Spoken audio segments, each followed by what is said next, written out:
Un homme est en train de dévaler la tyrolienne sans savoir que la corde de sécurité va se rompre. Avec une expression de plaisir sur le visage, il s'amuse comme un fou. Ce n'est que lorsqu'il a parcouru la moitié du trajet que l'homme se rend compte de l'anomalie. Ayant un mauvais pressentiment, il s'empare rapidement du câble d'acier. Mais à ce moment-là, il est déjà trop tard. L'homme est ainsi suspendu dans le vide. Pour survivre, il accroche rapidement ses jambes au câble d'acier afin de soulager ses mains. Mais à cette hauteur de plusieurs centaines de mètres, l'homme ne peut manifestement pas tenir longtemps. Heureusement, il ne faut pas longtemps pour qu'un agent de sécurité vienne à lui le long du câble d'acier.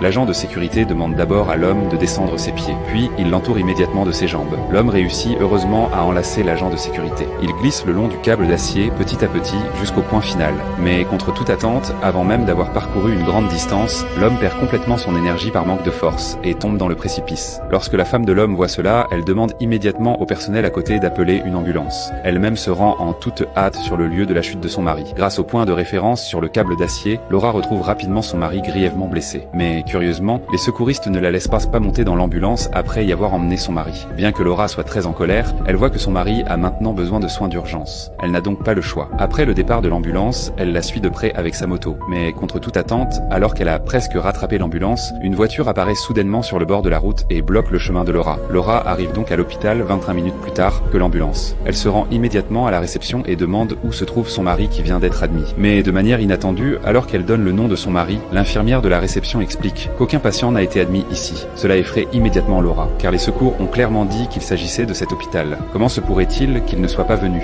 Pourtant, malgré les confirmations répétées de l'infirmière, aucun homme blessé n'a été admis. Laura n'a pas d'autre choix et doit se rendre dans d'autres hôpitaux. Elle demande à tous les hôpitaux de l'île, mais ne trouve toujours aucune trace de son mari. Impuissante, Laura se rend au poste de police pour demander de l'aide à la police. Mais de manière inattendue, lorsque la police l'emmène au téléphérique où son mari a eu un accident, les employés déclarent en ne pas connaître du tout Laura. Cette scène bizarre l'effraie immédiatement. Les employés devant elle mentent. Il doit y avoir un sombre secret ici.